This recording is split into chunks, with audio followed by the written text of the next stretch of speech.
Bonjour à tous. Avez-vous jamais entendu parler de la guerre franco-tahitienne? Évidemment, les brochures touristiques n'abordent pas le sujet, mais c'est vrai aussi pour les livres d'histoire. La guerre semble un détail négligeable. Il faut dire que l'histoire est écrite par les vainqueurs. Courriers officiels, journaux de bord, les traces écrites du conflit sont presque toutes rédigées par des officiers français. Et jusque tardivement, la Polynésie est une civilisation de l'oralité. Les récits des combattants tahitiens se transmettent de vive voix, mais ne sont consignés dans aucun livre. Le gouvernorat, le statut de colonie et l'école républicaine sont aussi à prendre en compte. Les maîtres d'école n'avaient aucun intérêt à entretenir la mémoire du conflit. Mais revenons à notre sujet. C'est quoi la guerre franco-tahitienne?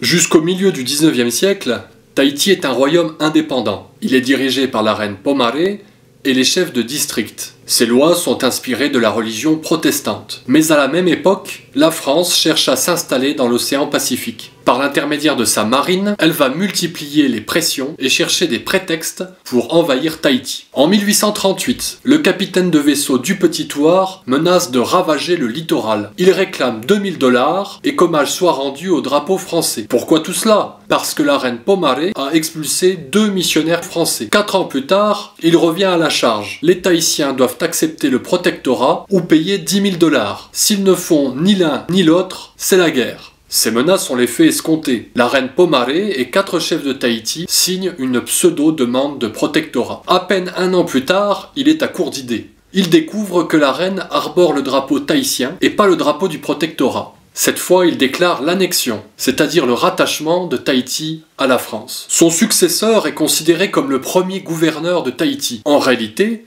c'est un militaire chargé de prendre possession du pays. Son nom est Joseph Armand Bruat. Il débarque à Papeete en novembre 1843 à la tête de plusieurs détachements d'infanterie et de voltigeurs. Il s'installe tout de suite dans la résidence de la reine Pomaré. Il capture 6 chefs tahitiens réputés hostiles à la France. Le pasteur Pritchard, conseiller de la reine et figure très populaire à Tahiti, est arrêté. Mais ce qui va déclencher la guerre pour de bon, c'est la confiscation des terres. Il s'approprie le front de mer, Motuuta, les maisons et les alentours de Papeete. À Taravao, les marins français démolissent une maison qui appartient à la reine. À la place, ils construisent une fortification. Bruat supervise personnellement les travaux. Le but est de couper Tahiti en deux et de contrôler la presqu'île. Le 20 mars, une patrouille française est attaquée. Le même jour, le fort est pris d'assaut. En réponse, le navire l'embuscade, bombarde tout ce qu'il trouve de Hitia à Taravao. Aucune maison n'est épargnée. La guerre est définitivement déclarée. La guerre franco-tahitienne est complètement asymétrique. On ne parle pas de 2 ennemis de force égale, comme le seraient la France et l'Angleterre par exemple. À cause des épidémies, la population de Tahiti a chuté. Dans les années 1760, le pays compte environ 70 000 habitants. À la veille de la guerre, il n'en reste que 9 000. Autrement dit, en moins d'un siècle, 90% de la population a disparu. C'est donc un peuple affaibli, et peu nombreux qui s'apprêtent à recevoir l'envahisseur. Au contraire, la France peut envoyer autant de soldats qu'il lui plaît. D'ailleurs, les missionnaires anglais préviennent les Tahitiens. Même si vous battiez cela, il en viendrait d'autres. Les moyens techniques mis en œuvre sont aussi à prendre en compte. Les Tahitiens possèdent de nombreux fusils et quelques canons. Mais il leur manque des armes lourdes. Ils n'ont évidemment rien de comparable aux navires de guerre français. Or, c'est bien ça le plus important. Le contrôle de la mer et donc du littoral. La France aligne une douzaine de navires sur l'océan Pacifique pour un total de 360 canons. Quand les marins se battent au sol, ils sont soutenus par le feu de leurs vaisseaux. Et à terre, ils disposent de mortiers, d'obus et de mitrailles. Les Tahitiens ont parfaitement conscience de ce déséquilibre. Pourtant, ils décident de mener une bataille à l'européenne, front contre front. C'est la bataille de Maraena le 17 avril 1844. Sous le conseil de déserteurs français, le chef Fanaoué ordonne la construction de près de 2 km de tranchées. Tout semble favorable au camp tahitien. Il dispose d'1 millier de combattants, sur un terrain légèrement en pente, et les positions sont bien dissimulées. Malheureusement, les Français peuvent compter sur leurs bateaux. Quand ils débarquent, ils ne sont guère que 460, mais ils sont couverts par les tirs de la frégate l'Uranie, de la Clémentine et du Phaéton. Les Tahitiens, quant à eux, n'ont que 3 canons. La bataille est acharnée, mais à la fin de la journée, elle tourne définitivement en faveur des Français. Bruat écrit « Les morts trouvés dans les retranchements attestent l'acharnement de l'attaque et de la défense ». Les Tahitiens retiennent la leçon. Dorénavant, ils auront recours à une guerre de ruse et de harcèlement, ce que nous appellerions aujourd'hui une guérilla. Pour ce faire, ils se retranchent dans les vallées de la Punaru et de la Papeno. Ils évitent le littoral qui est à portée de canon et mènent des attaques la nuit par petits groupes. Mais Brua est à leur trousse. Le 29 juin, avec une troupe de 450 soldats, ils marchent en direction de Papeno. Ils souhaitent surprendre les Tahitiens dans leur campement. Mais loin de se laisser surprendre, ils surgissent au détour de la pointe Vénus et tirent à vue pendant 2 heures. Quand Brua sonne enfin la charge, ils disparaissent dans la nature. Le jour suivant, au campement de Papeno, Brua ne trouve personne. Entre 1844 et 1847, Papeete va être attaqué à plusieurs reprises. C'est le lieu où se concentrent la plupart des colons européens. C'est aussi la place forte de Brua. La stratégie consiste à l'attirer en dehors de la ville avec la moitié de ses effectifs. Quand il est suffisamment loin, une partie des combattants tahitiens lui tombe dessus. L'autre envahit Papeete. Pour ne donner qu'un exemple, c'est ce qui arrive le 19 mars 1846. Les Tahitiens lancent une attaque surprise contre le fort de la pointe Vénus. Ils sont à peu près 1000 et ils disposent d'un canon. Brua est obligé d'accourir. Pendant ce temps, les guerriers de Punauia, de Papeno et de Fatawa prennent Papeete en tenaille. Ils mettent le feu aux ponts et aux maisons.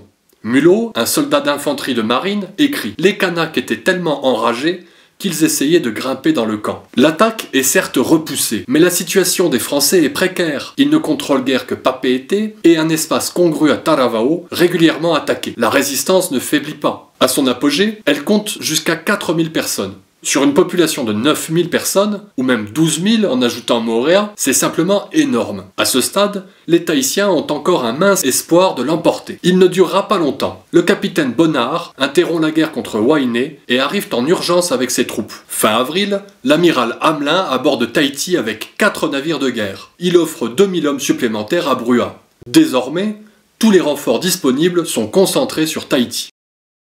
Mais l'issue de la guerre ne réside pas uniquement dans l'affrontement militaire. Depuis son arrivée, Brua essaie de diviser la population. Il soudoie des chefs de seconde importance, en leur promettant une rente annuelle, c'est-à-dire de l'argent, et le pouvoir sur les districts. Notons que tous ces chefs ne sont pas forcément malhonnêtes. Certains estiment simplement qu'il est impossible de vaincre la France. Brua va même tenter de renverser la reine. Elle est évidemment réfractaire à l'invasion française. Tacitement, elle soutient la guérilla. Comme elle s'est réfugiée à Raiatea, Brua en profite pour convoquer tous les chefs qui ne participent pas à la résistance. Il propose qu'un nouveau roi soit élu. Il pense en priorité au chef Tati. Mais même pour les chefs considérés comme plutôt pro-français, l'usurpation du pouvoir est inimaginable. Il propose de nommer Paraita régent, conformément aux instructions de la reine. Par ailleurs, Brua va jouer sur l'ambiguïté entre protectorat et annexion. On l'a vu, son prédécesseur du Petit Thouars a imposé le protectorat en 1842. Il a déclaré l'annexion en 1843, mais la France rétablit le protectorat en 1845. En 3 ans, Tahiti a changé de statut politique à 3 reprises. En théorie, le protectorat garantit l'indépendance de la vie politique sur le plan intérieur. La France est censée se charger de la sécurité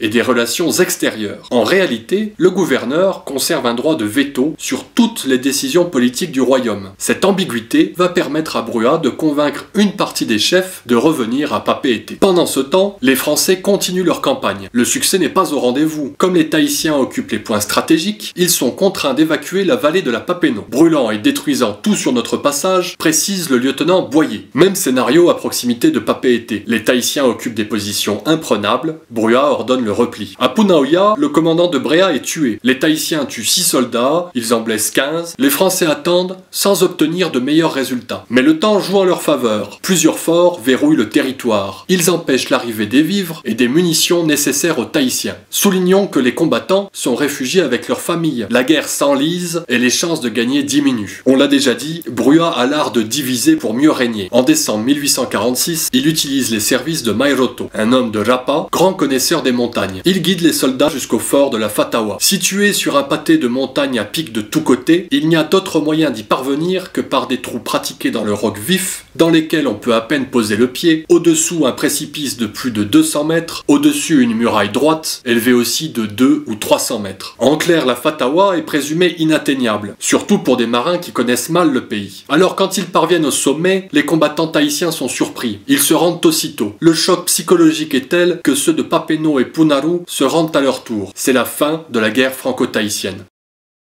La conséquence la plus immédiate de la défaite tahitienne est claire. Tahiti a perdu sa souveraineté au profit d'une lointaine puissance coloniale. La mise en place du protectorat va diminuer l'autorité de la reine et des chefs au profit de celle des gouverneurs. En 1880, Tahiti devient officiellement une colonie. Les conséquences lointaines sont nombreuses. Problèmes fonciers, économie de rente, recul de la langue tahitienne, jusqu'aux essais atomiques. Pour l'anecdote, jusqu'en 2006, l'avenue principale de Papeete portait le nom de Joseph Armand Bruat. C'est pourquoi il était urgent de consacrer une vidéo à la guerre franco-tahitienne. Ce sera la première d'une série consacrée à la colonisation de la Polynésie. Si d'autres territoires vous intéressent, n'hésitez pas à me les signaler en commentaire. À très bientôt.